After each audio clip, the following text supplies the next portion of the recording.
नमस्कार, आप सभी का बहुत बहुत स्वागत है मेरे चैनल हमारे सारे ज्योतिष में।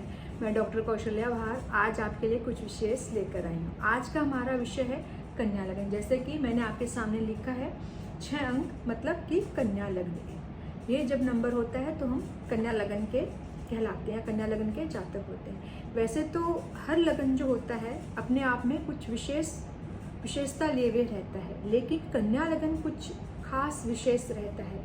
कारण कि यहाँ पर बुध जो होते हैं वो अपनी राशि में उच्च के माने जाते हैं, क्योंकि जो भी ग्रह उच्च के होते हैं वो अलग अलग राशियों में होते हैं, लेकिन केवल बुध जो होते हैं वो अपनी ही राशि अर्थात कन्या राशि में उच्च के होते हैं। इसलिए कन्या लग्न जो होता है वो विशेष लग्न कहलाता है। तो आज हम इसी के विषय में बात करेंगे। यदि आपको मेरी जानकारी अच्छी लगे तो आप मेरे वीडियो को लाइक कीजिए, शेयर कीजिए और मेरे चैनल को सब्सक्राइब करना बिल्कुल भी न भूलें। चलिए आगे बढ़ते हैं, बात करते हैं कन्या लगन की कि कन्या लगन के जो जातक होते हैं वो किस तरह से उनकी बनावट होती है, मतलब उनकी जो मुखाकृति रहती है, चेहरे की जो बनावट रहती है वो किस तरह से होती है। सबसे पहले हम इसकी बात करेंगे। जैसा कि नाम से ही प्रतीत हो रहा है कि कन्या अर्थात स्त्री, तो इनका जो चेहरा होता है वो थोड़ा लंबाई लिए हुए रहता है, लंबी छोटी नाक होती है, इनकी छोटी आँखें होती हैं और कान भी इनके थोड़े छोटे होते हैं। चाहे वो स्त्री की कुंडली का लग्न हो अर्थात या फिर पुरुष की कुंडली हो, उनका चेहरे की जो बनावट रहती है वो स्त्रियों की भांति रहती है। मतलब उनका जो चेहरा रहता है थोड़ा लंबाई लिए हुए रहता है, कोमल सुंदर अंग रहते हैं इनके, कोमलता इनके अंगों में रहती है। तो इस तरह से कन्या लगन के जातकों के चेहरे की बनावट होती है। कन्या राशि जो होती है, मतलब कन्या लग्न जो होता है वो द्विस्वभाव का लग्न होता है और कन्या राशि शीर्षोदय राशि होती है और ये बुध प्रधान लग्न होता है। तो ऐसे जो जातक होते हैं वो बुद्धिमान और तीक्ष्ण बुद्धि के जातक होते हैं, बुद्धिमान होते हैं। इनकी मेमोरी पावर जो रहता है वो थोड़ा स्ट्रॉन्ग रहता है, दूसरे लगन के मुकाबले इनकी मेमोरी स्ट्रॉन्ग ज़्यादा रहती है इस लगन वालों की। तो ऐसी होती है इनकी बनावट, इस तरह के लोग होते हैं। इनका स्वभाव कैसा रहता है, जब स्वभाव की बात करेंगे तो यहाँ पर ये थोड़े स्त्रियों की भांति स्वभाव में होते हैं। मतलब इनका जो स्वभाव होता है, क्योंकि कन्या है, लगन का नाम ही कन्या है, तो स्त्रीवत व्यवहार थोड़ा इनका रहता है, थोड़े शर्मीले रहते हैं और थोड़े इंट्रोवर्ट भी होते हैं कभी कभी। लेकिन स्वभाव में इनके कभी देखा जाता है कि बहुत, वैसे तो काफ़ी चीज़ों की ये जांच पड़ताल करते हैं, गहराई में जाते हैं, लेकिन जहाँ पर इनको बहुत गहराई में जाना चाहिए, डेप्थ स्टडी करनी चाहिए किसी विषय को लेकर या किसी बात को लेकर, वहाँ पर ये बहुत ज़्यादा डेप्थ में नहीं जाते हैं। तो कभी कभी जल्दी भी निर्णय ले लेते, किसी विषय को लेकर जल्दबाज हो जाते हैं, थोड़े उतावले हो जाते हैं, तो वहाँ पर इनके निर्णय कभी कभी इनको गलत भी इनके निर्णय साबित हो जाते हैं। कि काल पुरुष की कुंडली में जो बुध हैं उनको तीसरा भाव और छठा भाव मिला हुआ है। कन्या राशि जो होती है छठे भाव में होती है। तो ये जो जातक होते हैं इस तरह से कभी कभी कुछ संघर्ष भी जीवन में करते हैं। ऐसा नहीं होता है कि कुछ संघर्ष नहीं करते हैं, इनको शुरुआत में कुछ संघर्ष भी करने होते हैं। अब बात करते हैं कि इनका फाइनेंशियली पोजीशन, सेकंड हाउस की बात करेंगे, इनकी फाइनेंशियली पोजीशन कैसे रहती है, ये रुपए पैसों को लेकर किस तरह के रहते हैं जीवन में, इनका स्तर कैसा रहता है। क्योंकि ये लग्न जो है बुध प्रधान होता है और यहाँ पर बुध को 2 घर प्राप्त होते हैं, लग्न और कर्म क्षेत्र, 2 केंद्र के 2 भाव यहाँ पर इनको प्राप्त होते हैं। तो दोनों भाव का अधिपति बुध हो गए और कर्म भाव के भी बुध होते हैं। तो यहाँ पर ये देखने को मिलता है कि कन्या लगन के जो जातक होते हैं वो थोड़े संघर्ष के साथ अपना जीवन तो शुरू जरूर करते हैं, लेकिन मनी माइंडेड रहते हैं। मतलब इनको रुपए पैसा बनाना इनकी प्रकृति रहती है, रुपए पैसे जोड़ना इनको बहुत अच्छे से आता है। छोटी छोटी पूंजी को जोड़ते हैं, छोटी छोटी पूंजी को जोड़कर ये अपने जीवन में अच्छा धन का स्तर भी प्राप्त करते हैं। क्योंकि केंद्र भाव यहाँ पर लग्न और कर्म क्षेत्र हो गया, 2 केंद्र भाव इनको प्राप्त हो गए। यदि कुंडली में बुध की स्थिति बहुत ज़्यादा अच्छी है, यहाँ पर अगर बुध यहाँ बैठ गए और शुक्र की स्थिति भी बहुत अच्छी है, तो ऐसे व्यक्ति धनाढ्य व्यक्ति भी बने हैं या फिर देखे जाते हैं जिनकी कुंडलियों में कन्या लग्न है कुंडली का, और वहाँ पर बुध की स्थिति बहुत अच्छी है, शुक्र की बहुत अच्छी स्थिति है, तो ऐसे व्यक्ति बहुत अधिक धनवान होते हैं। उनके पास पैसे की मात्रा बहुत अच्छी होती है, धन का स्तर बहुत अच्छा होता है, मतलब बहुत अच्छी मात्रा में रुपए पैसे जोड़ सकते हैं, बहुत अच्छा अपना एक लेवल जो रहता है उनका फाइनेंशियली पोजीशन जो रहती है इनकी, वो बहुत अच्छी है कभी कभी बनाते हैं जब बुध की स्थिति और शुक्र की स्थिति बहुत अच्छी कुंडली में होकर बैठा हो। यदि बुध या शुक्र बहुत अच्छे होकर के बैठे तो इनका फाइनेंशियली जो स्टेटस रहता है वो थोड़ा अच्छा रहता है कंपेयर देन अदर्स।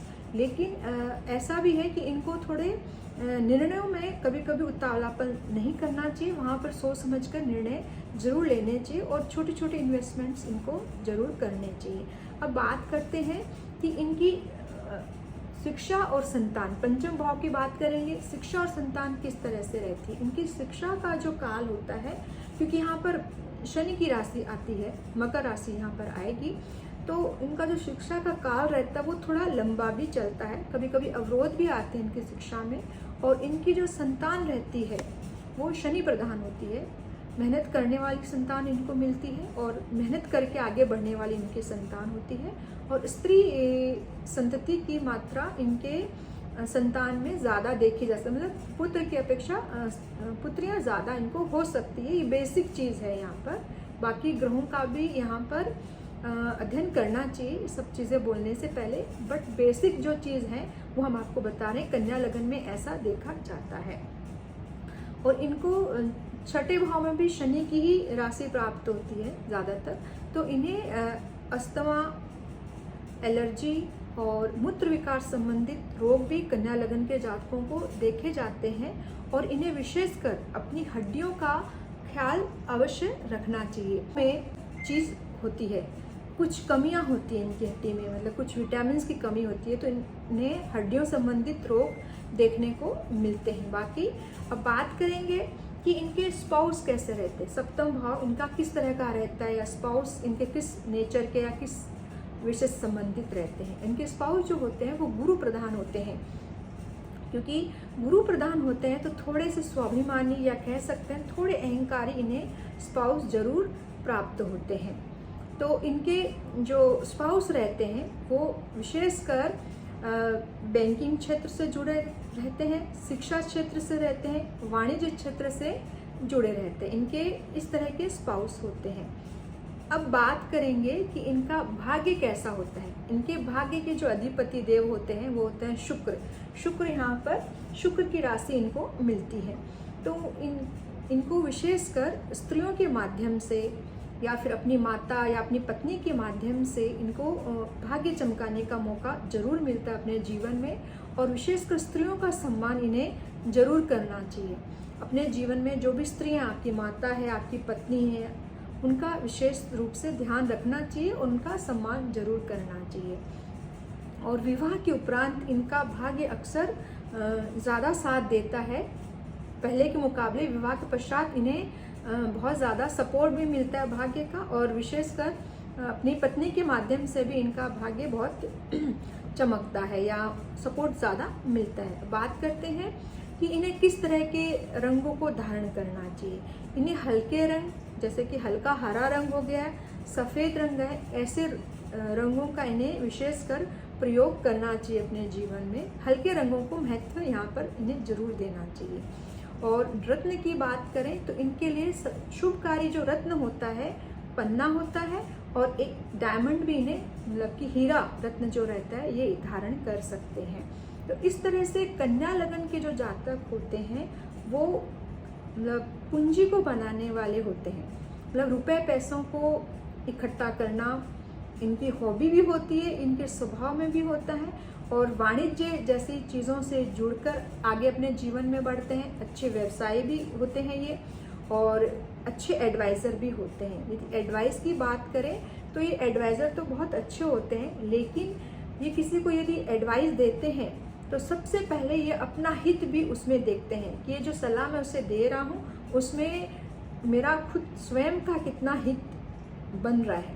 मतलब काफ़ी तीक्ष्ण होते हैं, बुद्धि इनकी बहुत तीक्ष्ण होती है, तो कोई भी निर्णय लेने में या कोई भी कार्य करने में अपनी बुद्धि का, अपने विवेक का इस्तेमाल ये जरूर करते हैं। तो इस तरह से कन्या लगन के जातक जो होते हैं विशेषकर उनमें इस तरह की प्रतिभा या ऐसी क्वालिटी देखने को मिलती है।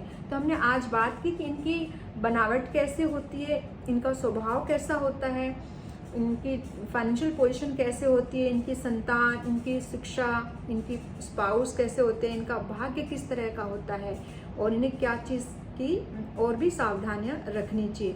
अब बात करें कि विशेष रूप से इनके जो इष्ट कौन होते हैं, इन्हें दुर्गा जी का इष्ट ज़्यादा करना चाहिए, गणपति की आराधना करनी चाहिए और समय समय पर जो बुजुर्ग हो, जो माफ़ कीजिए, कुछ भिखारी होते हैं, जो ज़रूरतमंद लोग होते हैं, उन्हें, उन नीडी पीपल्स को या भिखारियों को दान पुण्य अवश्य करना चाहिए। और देवी की और गणेश की उपासना इन्हें अपने जीवन में जरूर करनी चाहिए और ज़्यादा से ज़्यादा ये सफल होते हैं। वहाँ पर माता दुर्गा जी इनकी रक्षा करती है और गणेश इनके सब कार्यों को निर्विघ्न पूर्ण करते हैं। तो आशा करूंगी कि आपको मेरी जानकारी अच्छी लगी होगी।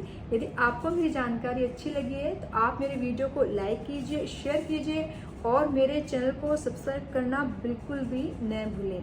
तब तक के लिए नमस्कार।